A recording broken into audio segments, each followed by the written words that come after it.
Hello दोस्तों, knowledge hub में आपका स्वागत है और साथ ही बिहार एस्टेट 2025 की प्रीवियस ईयर क्वेश्चंस की सीरीज में भी आपका स्वागत है। इस सीरीज में हम शिक्षण कला के आए हुए पिछले वर्षों के प्रश्नों को डिटेल्स में डिस्कस करते हैं। तो चलिए बिना किसी देरी के शुरू करते हैं। चलिए हम पहला प्रश्न देखते हैं। वातावरण के अनुसार स्वयं को ढालना क्या कहलाता है? स्वयं को ढालना, वातावरण के अनुसार स्वयं को ढालना, यानी कि changing oneself according to the environment. मतलब क्या है? अब देखो, एडजस्टमेंट, अडेप्टेशन, इक्विलिब्रेशन, ये तो गलत है। None of these. अब डाउट, कंफ्यूजन, दोनों ही कंफ्यूजिंग है, एडजस्टमेंट और अडेप्टेशन, क्योंकि इन दोनों का मतलब ढालना ही होता है, लेकिन इन दोनों में डिफरेंस क्या है वो जानते हैं।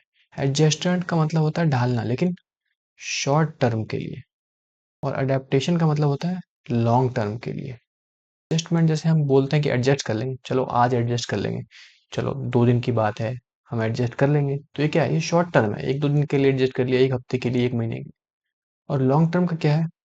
अपनी परिस्थिति के अनुसार खुद को हमेशा के लिए ढाल लेना, यह है अडेप्टेशन। तो सही आंसर क्या होगा? अडेप्टेशन, अनुकूलन। चलिए अब देखते हैं अगला प्रश्न। पहाड़ों पर स्त्रियां नहीं चढ़ सकती है, जबकि पुरुषों के लिए चढ़ना आसान है। यह कथन सत्य है, असत्य है? लैंगिक पूर्वाग्रह को दर्शाता है, स्त्रियों के खिलाफ खराब स्वास्थ्य को बताता है। तो इसका आंसर क्या होगा? Show gender bias. मतलब हमारा क्या है? लैंगिक पूर्वाग्रह, यानी कि जो रूढ़िवादी सोच है हमारी, बचपन से वर्षों से चली आ रही है रूढ़िवादी सोच, जिसमें कहते हैं कि लड़कियों को सिर्फ खाना बनाना चाहिए, उनको सिर्फ किचन का काम करना चाहिए, लड़कियां कमजोर होती है, लड़कों को बाहर का काम करना चाहिए और लड़कियों को सिर्फ घर का काम। ये सब क्या है? ये हमारी पुरानी पुरानी जनरेशनल सोच है। इसको रूढ़िवादी सोच कहते हैं, रूढ़िवादी सोच है। और ये क्या है? जेंडर बायस है। जेंडर बायस मतलब एक किसी एक जेंडर के प्रति बायसनेस है हमारी, उस जेंडर को हम अलग नजर से देख रहे हैं, तो क्या होता है? जेंडर बायस होता है।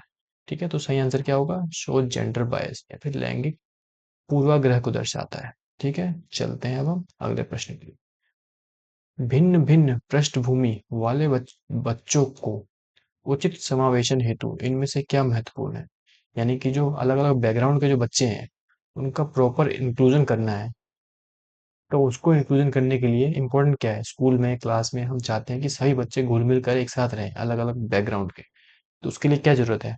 स्कूल बेस्ड करिकुलम रिफॉर्म, बिल्कुल करिकुलम में बदलाव, रिफॉर्म की जरूरत पड़ेगी। विद्यालय आधारित पाठ्यचर्या में सुधार, बिल्कुल सुधार की जरूरत है। भाषाई सुधार, भाषाई सुधार भी जरूरत होगी। सबको मातृभाषा को भी प्रायोरिटी देनी पड़ेगी, और एक कॉमन लैंग्वेज को भी। संस्थागत सुधार, इंस्टीट्यूशनल रिफॉर्म, इसकी भी जरूरत है, बिल्कुल सही। इनमें से सही सभी।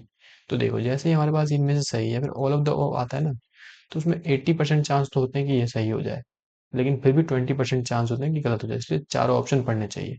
और फिर अगर आपको सभी ऑप्शन सही सही लग रहे हैं, तो फिर जाना चाहिए हमें ऑल ऑफ द अबव की ओर। ठीक है, चलिए अब चलते हैं अगले प्रश्न की ओर। निम्न में से किसका संबंध भ्रम से है? Which of the following is related to confusion? Confusion से रिलेटेड कौन सा है? डिस्मॉर्फिया, डिसकैलकुलिया, डिसग्राफिया या एलेक्सिया? तो एक एक करके समझते हैं इनको। पहले देखते हैं एलेक्सिया। एलेक्सिया और डिसलेक्सिया, ये दोनों सेम ही है। जो तारे जमीन पर मूवी थी ना, उस बच्चे को ये डिसलेक्सिया ही था।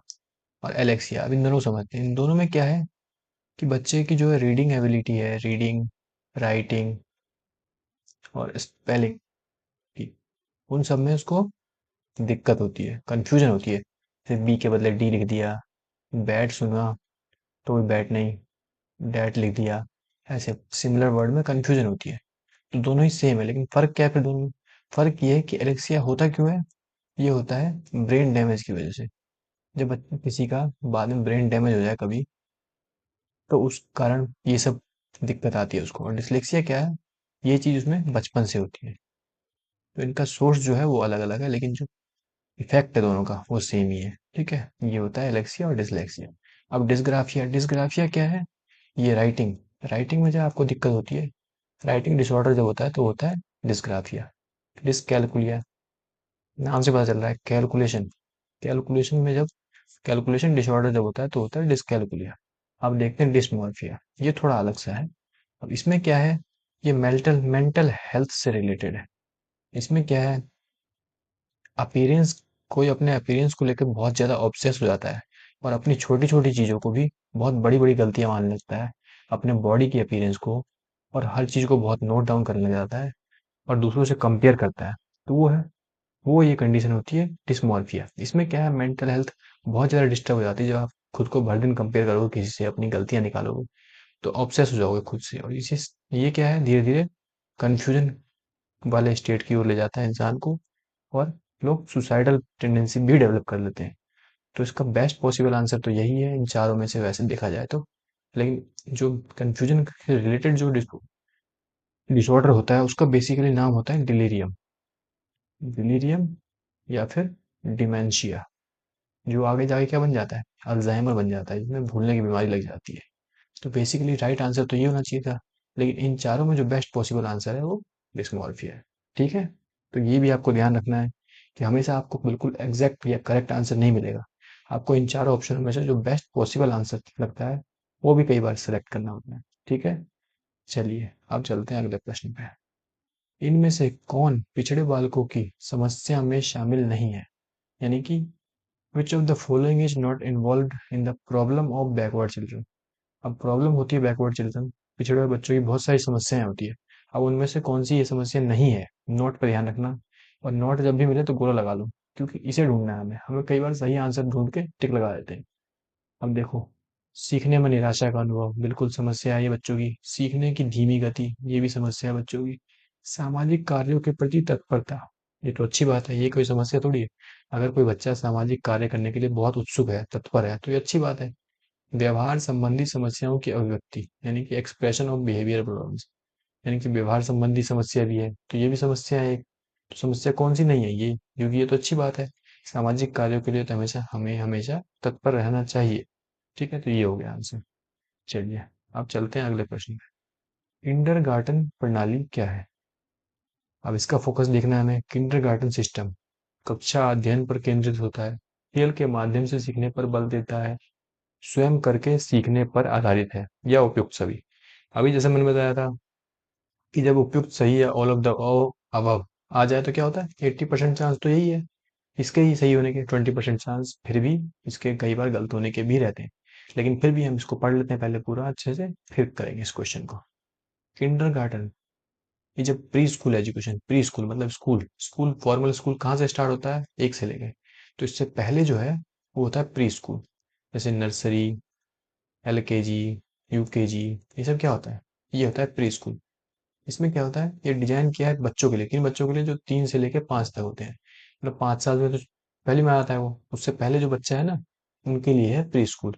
इसका फोकस किस पे रहता है, प्ले पे, सोशल इंटरेक्शन और अर्ली लर्निंग एक्सपीरियंस। मतलब स्कूल से पहले थोड़ा एक्सपीरियंस मिल जाए, बच्चा खेलना सीख जाए, और खेल खेल में पढ़ाई करना सीख जाए, दोस्त बनाना सीख जाए, बातें करना सीख जाए, सोशल इंटरेक्शन, ये सब चीजें अर्ली एज में सिखाने के लिए इसे लगाया गया है।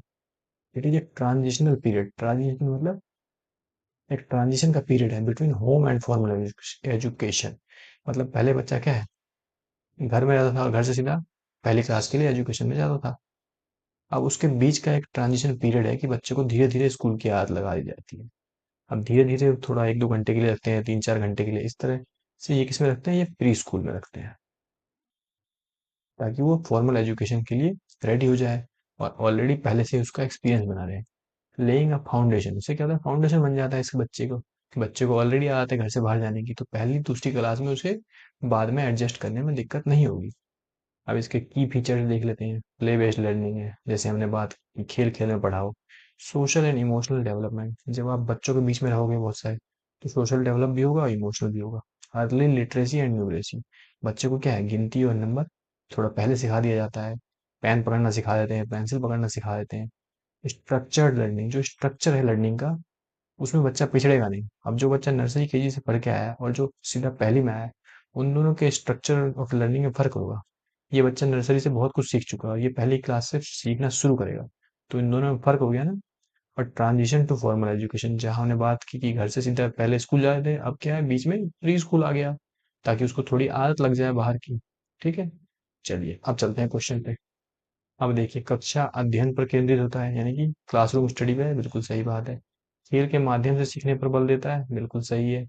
स्वयं करके सीखना, बिल्कुल सही है। इसमें कलर कराओ बच्चों को, पेंटिंग कराओ, से खुद करके सीखेगा।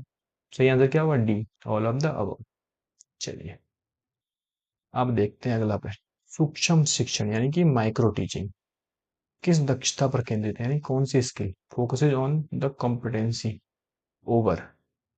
सूक्ष्म दक्षता किस दक्षता पर, कौन सी कंपटीशन के ऊपर फोकस करता है ये? मेथड के ऊपर, स्किल के ऊपर, कंटेंट के ऊपर, या नन ऑफ द अबव? तो चलिए हम देख लेते हैं कि माइक्रो टीचिंग किस पे फोकस करता है। तो माइक्रो टीचिंग क्या है? सूक्ष्म दर्शना क्या है? Is a teacher training technique where trainee है जो टीचर बनने जा रहा है उसको प्रैक्टिस कराते हैं। प्रैक्टिस स्पेसिफिक टीचिंग स्किल्स, उसको टीचिंग स्किल सिखाते हैं in short focus sessions, usually 5 से 10 minute with small groups of student. तो क्या होता है कि जो भी ट्रेनी है, जो टीचर बन रहा है, उसको प्रैक्टिस कराने के लिए क्या करते हैं, पूरी क्लास ना देके डायरेक्ट उसमें से कुछ 5-10 बच्चे दे दिए और 5-10 मिनट का टाइम दे दिया।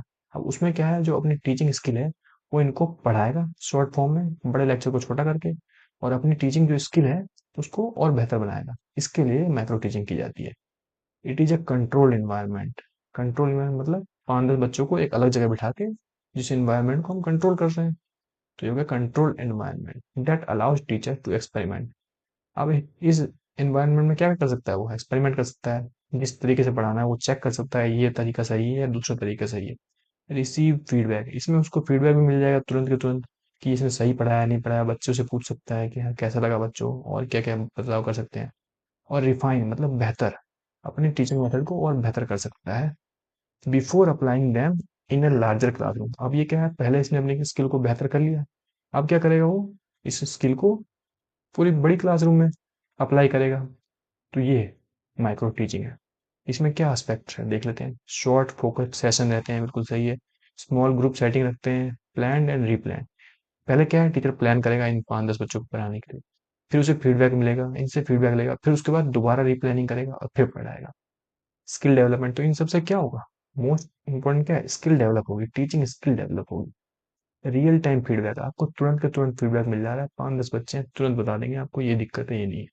कंट्रोल्ड इन्वायरमेंट, एक इन्वायरमेंट है जो आपके कंट्रोल में है, आप 5-10 बच्चों को ले सकते हो और 5-10 मिनट के लिए अपने अनुसार बिठा के पढ़ा सकते हो। ठीक है, अब यहाँ से हमें क्लियर हो गया आसानी से कि micro teaching focuses on the content competency over, किस दक्षता पर केंद्रित है, किस पर केंद्रित है, कौशल स्किल पर केंद्रित है, स्किल बेस्ड एजुकेशन है। ठीक है, चलिए अब चलते हैं अगले प्रश्न की ओर। शिक्षण विधि जिसमें शिक्षक विशिष्ट से सामान्य की ओर जाता है। देखो, शिक्षण विधि दो होती है, इंडक्टिव और डिडक्टिव। इन दोनों के बारे में बात है, विशिष्ट से सामान्य या फिर सामान्य से विशिष्ट। एक बार इन दोनों को समझते हैं, फिर करेंगे ये क्वेश्चन। देखो, इंडक्टिव मेथड, एक होता है इंडक्टिव मेथड और दूसरा होता है डिडक्टिव मेथड। इंडक्टिव मेथड क्या है, teaching starts with specific example, आपको 2-3 एग्जांपल दिए जाएंगे और उससे बच्चा क्या है, धीरे धीरे एक जनरल रूल ऑफ प्रिंसिपल की तरफ बढ़ेगा। उन सबको एक जनरल, बहुत सारे एग्जांपल देखे तो उनसे क्या है, एक जनरल रूल बनाएगा। ठीक है, तो ये होता है इंडक्टिव टीचिंग। और डिडक्टिव टीचिंग में क्या होता है, जनरल रूल फॉर, आपको क्या है, पहले एक जनरल रूल बता दिया गया है, अब उसके आधार पर आपको एग्जाम्पल दिए जाएंगे, उस एग्जाम्पल आप प्रैक्टिस करोगे। समझे? ये होता है deductive method. Deductive teaching is often more teacher centred. अब क्योंकि इसमें टीचर ने पहले आपको जनरल प्रिंसिपल बताया और फिर क्वेश्चन करा रहा है या एग्जाम्पल करा रहा है, तो ये क्या है, ज्यादातर टीचर बेस्ड है ये, टीचर सेंटर्ड है ये। ठीक है, और ये क्या है, आपको पहले एग्जाम्पल दिया जाता है, उसके बाद बच्चे खुद से जनरल प्रिंसिपल पर पहुंचते हैं, तो ये क्या है, चिल्ड्रन सेंटर्ड या फिर लर्नर सेंटर्ड कह सकते हैं इसको। ठीक है, और जो कि क्या करता है, इंकरेज करता है एक्सप्लोरेशन एंड क्रिटिकल थिंकिंग। इससे हमें क्या होगा, बच्चा एक्सप्लोर करेगा नए नए तरीके, जिससे वो यहाँ तक पहुंचे और क्रिटिकल थिंकिंग भी डेवलप होगी। ठीक है, चलिए अब चलते हैं यहाँ पे। शिक्षण विधि जिसमें विशिष्ट से सामान्य की ओर, यानी कि पहले क्या दी मिल गया उसको, एग्जाम्पल्स दे दिए बहुत सारे, उसके बाद वो कहाँ जाएगा, जनरल की ओर, एक जनरल प्रिंसिपल बनाएगा। तो क्या हुआ, इंडक्टिव मेथड यानी कि आगमन विधि। ठीक है, चलिए अब चलते हैं अगले प्रश्न। अभिवृत्ति, मूल्य और अभिरुचि किस अधिगम अनुक्षेत्र द्वारा परिलक्षित होते हैं। Attitude, values and interest are reflected by which learning domain. अब ये लर्निंग डोमेन है अलग अलग। अब इसे बताना है किस डोमेन में हम ये सब चीजें सीखते हैं। पहले बात करते हैं कोग्निटिव। कोग्निटिव यानी संज्ञानात्मक। ये हमारे माइंड से रिलेटेड है। इसमें हम क्या सीखते हैं? Decision making, critical thinking, problem solving, ये सब जो स्किल है वो हम इसमें सीखते हैं। ठीक है। अफेक्टिव और साइकोमोटर। साइकोमोटर को देख लेते हैं। साइकोमोटर मतलब फिजिकल डेवलपमेंट, जो हम अपना बॉडी पे कंट्रोल करते हैं। Motor skill, fine motor skill और ग्रॉस मोटर स्किल, ये सब सीखते हैं। मतलब बॉडी पे जो कंट्रोल करते हैं, हम अपने हाथ को चलाते हैं, पैर चलाते हैं, रनिंग सीखते हैं, लिखना सीखते हैं। और fine motor skill, fine motor skill में क्या होता है? छोटे मसल्स को यूज करते हैं, जैसे लिखना है, पेन चलाना, पेंसिल चलाना, ये सब हो गया। Gross motor skill walking, running, ये सब चीजें करते हैं, इसमें करते हैं। अब आता है अफेक्टिव। अफेक्टिव यानी भावात्मक, इमोशनल। इसमें हम क्या चीजें सीखते हैं? इसमें हम सीखते हैं एथिक्स, वैल्यूज, हमारे इंटरेस्ट, पैशन, एटीट्यूड, ये सब किसमें सीखते हैं हम? अफेक्टिव में। ठीक है, तो इसका सही आंसर क्या होगा? अफेक्टिव। ठीक है, चलिए अब आगे बढ़ते हैं। निम्न में शिक्षण का कौन सा स्तर अनुशांसित नहीं है? Which one of the following is not a prescribed level of teaching. जो लेवल ऑफ टीचिंग है वो लेवल में बांटी गई है और उसको प्रिस्क्राइब किया गया है इस लेवल के अनुसार। तो उन लेवल में कौन सा नहीं आता है? नॉट। वापस मैंने बताया था, नॉट जैसी मिले उस पर क्या लगा लीजिए? गोला, ताकि क्वेश्चन हम भूले नहीं बाद में कि हमें नॉट वाला चुनना है। ठीक है। Memory level, understanding level, reflective, differentiation. तो हम पहले लेवल ऑफ टीचिंग देखते हैं एक बार। देखिए, ये है हमारे level of teaching. Level of teaching कैसे चलता है?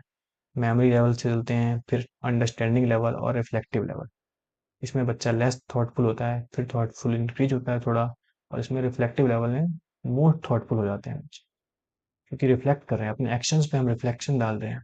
और रिफ्लेक्ट कर रहे हैं तो उसको समझेंगे कि हमने ये एक्शन क्यों लिया। तो इसमें क्या है, बच्चा मोर थॉटफुल हो जाता है। तो ये है लेवल्स ऑफ टीचिंग। अब चलते हैं अपने प्रश्न की ओर। निम्न में से शिक्षण का कौन सा स्तर अनुशंसाधित नहीं है?